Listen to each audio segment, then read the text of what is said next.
안녕하세요. 물질의 규칙성과 결합. 우리 제가 마지막으로 이제 이 2단원의 핵심 톡톡을 이제 말씀을 드리려고 합니다. 뭐 사실 앞에 있는 뭐 15분짜리 정도의 영상 4개인가? 4개 정도 맞나? 4개를 이렇게 확인하시면 사실은 되지만 그게 50분짜리예요. 그래서 제가 짧게 이것도 한 15분 정도 될 것 같은데 15분짜리로 짧게 핵심만 요약하는 요약본이니까 들으시지 않으셔도 괜찮은 분들은 들으셔도 됩니다. 안 들으셔도 됩니다.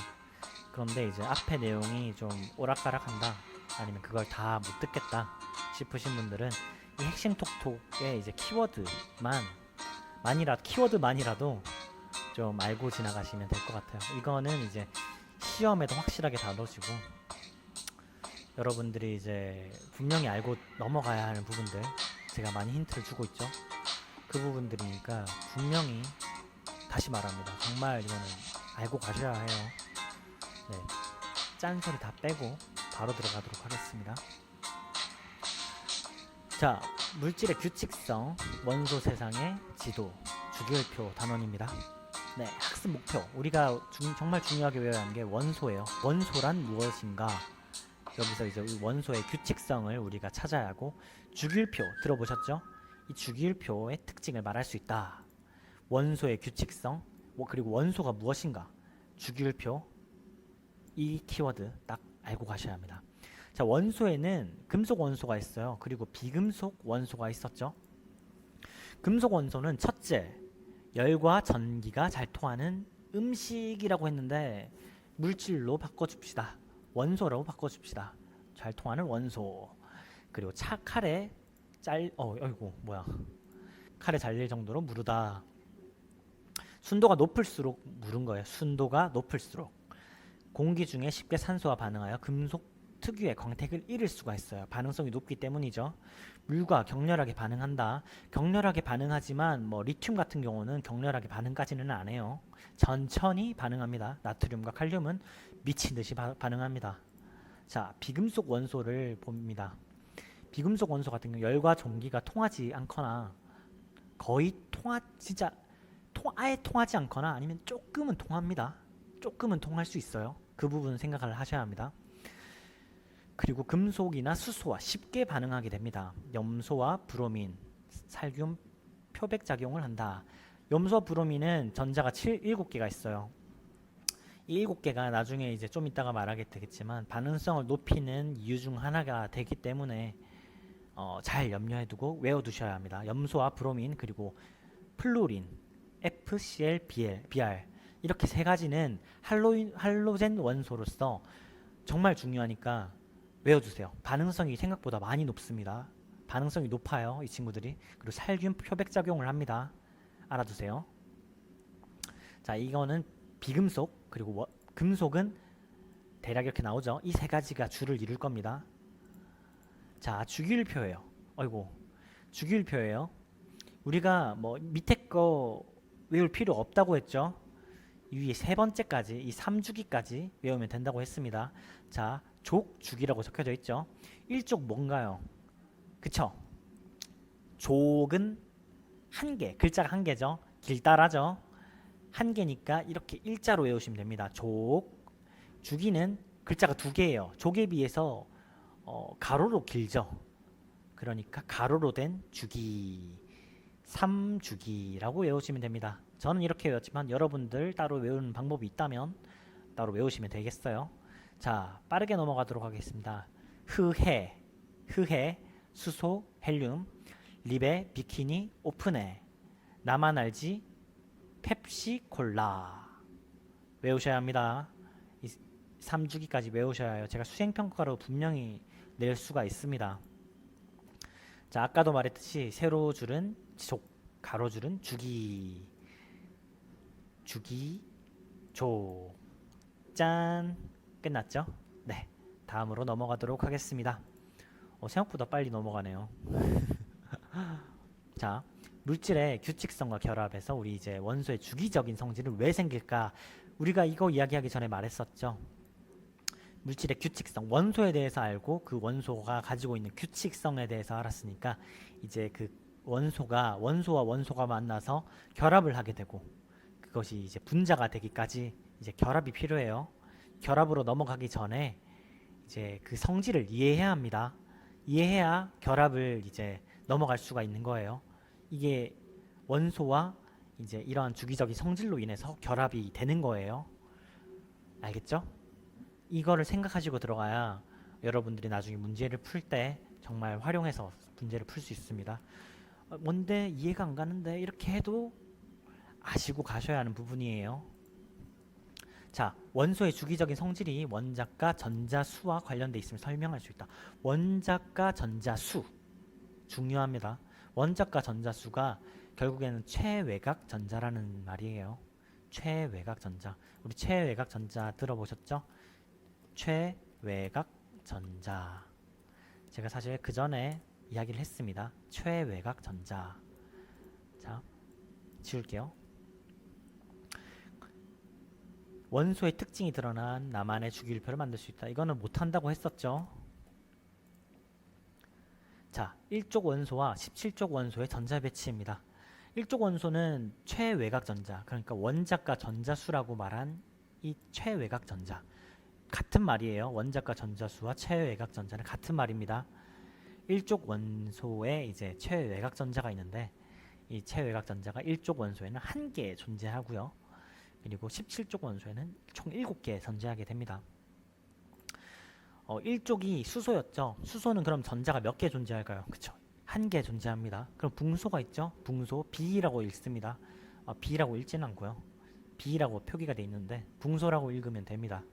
이 붕소는 13족에 해당됩니다. 그럼 몇 개의 전자가 있을까요? 그쵸. 3개입니다. 자, 탄소는 몇 개? 14족이에요. 그러면 4개가 있겠죠. 질소는 몇 개일까요? 그쵸. 5개, 6개, 7개 이렇게 되게 됩니다. 자, 그렇게 되면 17족 원소, 염소 같은 경우는 지금 우리가 볼 수 있는 게 전자 껍질이 3개까지 존재를 해요. 하나, 2개, 3개. 그쵸? 3개가 존재하는데 첫 번째 전자 껍질에는 무조건 2개가 들어가요. 여기 또 리튬도 보면 2개가 들어가요. 2개, 2개, 2개, 2개, 2개, 2개. 그리고 그 다음은 8개, 그 다음부터는 8개가 무조건 들어갑니다. 우리 그 전에 8전자 규칙이라고 사실 본 수업을 들으신 분들은 알겠지만 8전자 규칙 분명히 있죠. 옥텟 규칙이라고도 합니다. 네, 알고 넘어가셔야 해요.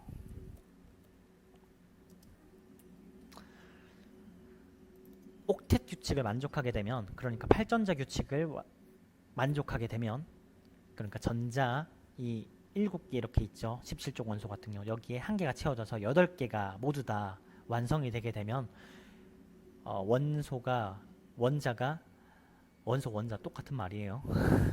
우리가 표현할 땐 똑같은 말이고 사실은 좀 더 학문적으로 파고들면 조금 다르긴 해요. 하지만 우리는 지금 이 상황에서는 비슷하다고 생각하시면 됩니다. 8전자 규칙은 이런 전자가 겉에 8개까지 포함이 될 수 있다고 했죠. 8개가 포함이 되면 완전해지기 때문에 더 이상 반응을 하기도 어렵고 그리고 전자를 내어줄 수도 어려워요. 내어주기도 힘든 그런 상태를 말하는 거예요. 8전자 규칙이 되면 매우 안정하다. 그리고 가지고 있던 전자를 또 더 받기도 힘들고 전자를 빼기도 힘들다. 하지만 여기 조심해야 할 게 그렇다고 해서 전자를 더 못 받거나 더 뺄 수 없는 건 또 아니에요. 정말 큰 힘을 가하면 8전자 규칙도 무너질 수 있기 때문에 그 점 유의하고 다른 사람들에게 설명할 때 8전자 규칙을 만족하게 되면 이게 전자가 빠져나갈 수 없다라고 설명을 하면 절대 안 됩니다. 아시겠죠? 8전자 규칙은 가장 안전한 구조인 거예요. 하지만 전자의 이동은 힘을 주면 가능하다까지만 알고 계시면 됩니다. 자, 원자과 전자수, 아까 이게 최외곽 전자라고 했죠. 원자과 전자에 대해서 정확하게 단어를 짚으면서 알아봅시다. 전자 중 가장 바깥쪽 전자 껍질에 있는 거, 그리고 화학 반응에 참여한다. 이 여기서 말하는 화학 반응이란 주로 우리가 이제 배울 거는 결합이에요.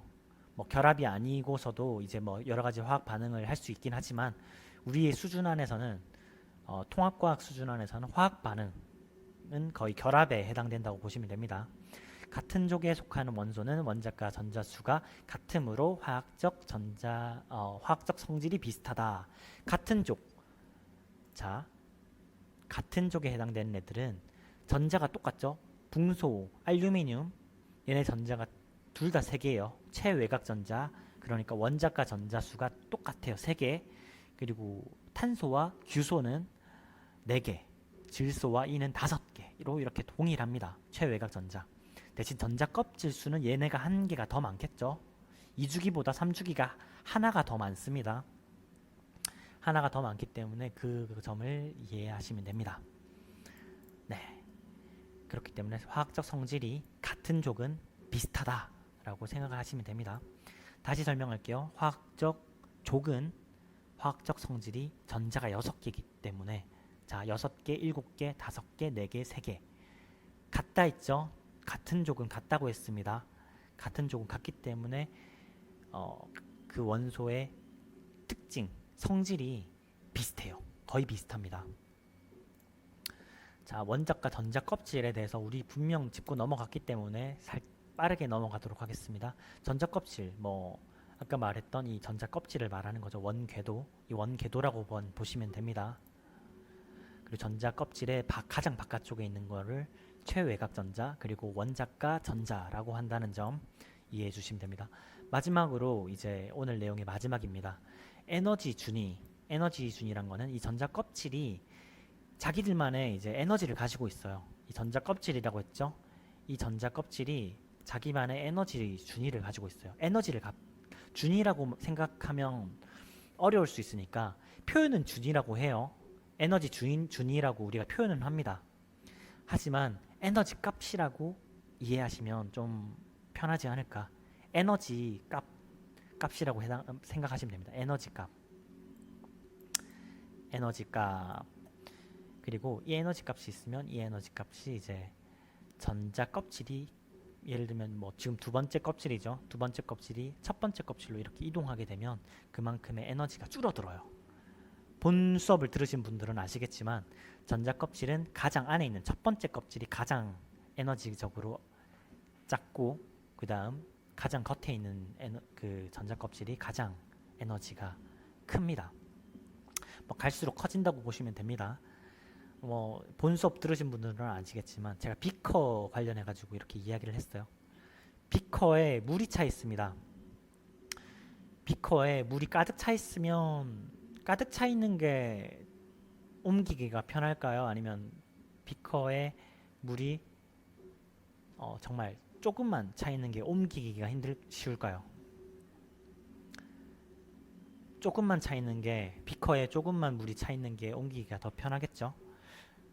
그거를 이제 우리가 안정성이라고 생각하시면 됩니다. 에너지가 물인 거예요. 이 에너지가 비커에 많이 담겨 있을수록 물이 비커에 많이 담겨 있을수록 옮기기가 불편해지는 만큼 우리는 불안정하다라고 표현을 할 수 있고 에너지가 적게 담겨져 있으니까 비커 안에 에너지가 그러니까 물이 적게 담겨 있을수록 이제 옮기기가 편하죠. 이런 걸 보고 우리가 화학적으로 에너지가 안정하다라고 표현을 합니다. 그 부분을 우리가 유의하고 생각을 해주세요. 비커가 제가 설명하는 게 뭐 어렵게 느껴지시는 분들은 다시 또 저에게 말씀해 주시면 또 다른 표현을 써줄 테니까 언제든 질문해 주십시오. 아무튼 우리 이 비커에 대한 생각을 하면서 문제를 풀어주시면 될 것 같아요.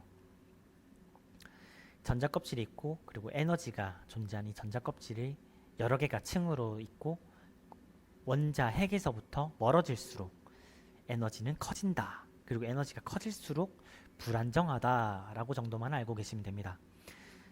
그리고 여기 보면 에너지가 방출한다고 돼 있죠. 그 최외곽 전자, 그러니까 뭐 최외곽 전자가 아니어도 되는데 전자 껍질의 바깥쪽에 있는 친구가 이제 안쪽으로 들어오면서 에너지가 방출되게 돼요. 이 방출되면서 이제 빛이나 뭐 열, 소리의 형태로 나오게 되는데 주로 이제 전자가 들어가 있는 애들은 주로 빛의 형태로 방출이 됩니다. 그래서 우리가 빛의 형태로 방출된다라고만 이렇게 생각하시면 돼요. 아시겠죠? 네, 말이 길어진 것 같아요. 제가 핵심만 이렇게 한다고 했는데 갈수록 뒤에 내용이 어려워지기 때문에 정말 재미없이 수업을 한 것 같은데 다음부터는 좀 더 재미있는 수업으로 여러분들을 찾아가도록 하겠습니다. 15분 동안 정말 15분 좀 넘은 것 같은데 정말 핵심만 요약해서 한 거니까 여러분 이 부분만 확실하게 알고 가시면 될 것 같아요. 네, 수고하셨습니다. 고등학교 1학년 들어와서 공부하기 정말 힘들 텐데 확실한 건 중학교와의 과학은 이제 중학교에 비해서 수준이 많이 높아졌다는 점 인지하시고 수업을 임해 주셨으면 좋겠어요. 제가 중간중간에 재미있는 동영상 많이 올릴 테니까 다 못 보셔도 돼요. 될 수 있으면 본 수업을 다 못 들으셨다면 이거라도 최대한 들어주시면 되겠습니다. 그렇다고 본 수업을 안 들으란 말이 아니에요. 꼭 들어주세요. 알겠죠? 네, 수고하셨습니다.